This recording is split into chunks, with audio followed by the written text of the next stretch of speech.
అందరికీ హాయ్ అండి. నేనైతే మోహన్ అన్నని కలవడానికి అయితే వైజాగ్ మానసిక హాస్పిటల్కి అయితే వచ్చిన.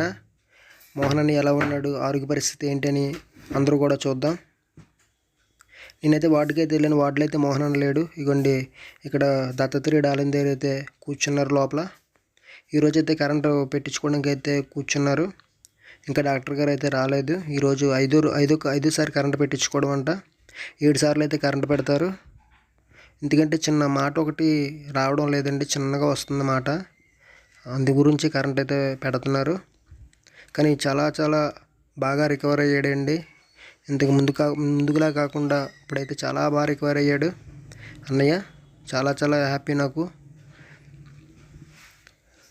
ఇంకా ఒక 10 days అలాగైతే ఉంచుకొని మెడిసిన్ అయితే ఇచ్చి డిశ్చార్జ్ అయితే చేస్తారు అన్నయ్యని అందరూ కూడా పలకరించండి. చూడండి అన్నయ్య బాయ్ చెప్పమంటే బాయ్ చెప్తున్నాడు.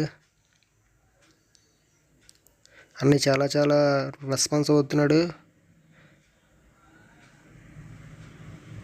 ఇప్పుడైతే కరెంట్ అయితే పెట్టించుకోవడానికి అయితే కూర్చున్నారు. ఇంకా డాక్టర్ గారు అయితే రాలేదు. కరెంట్ పెట్టించుకున్నప్పుడు ఉదయం నుంచి కూడా 10 గంటల వరకు కూడా ఉదయం మంచినీళ్ళు కూడా ముట్టుకోకూడదండి. కరెంట్ అయిపోయిన తర్వాత 1 గంట అయితే పడుకుండిపోతాడు. ఆ తర్వాత అయితే మొత్తం ఫుడ్ అయితే మంచినీళ్ళైనా తీసుకోవాలంట అన్నయ్య. అయితే బాగుండాలని మీ అందరూ కూడా మనస్ఫూర్తిగా కోరుకోండి. అన్నయ్య బాగా రికవర్ అవ్వాలని. మాట అయితే ఆడలేకపోతున్నాడు, చిన్నగా మాట్లాడుతున్నాడు.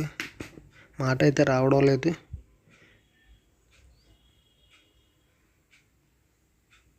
అన్నయ్యని కలిసినందుకు చాలా చాలా హ్యాపీగా ఉంది. అన్నయ్య అయితే బాగా రికవర్ అయ్యాడు. ఇంకా బాగుండాలి అన్నయ్య.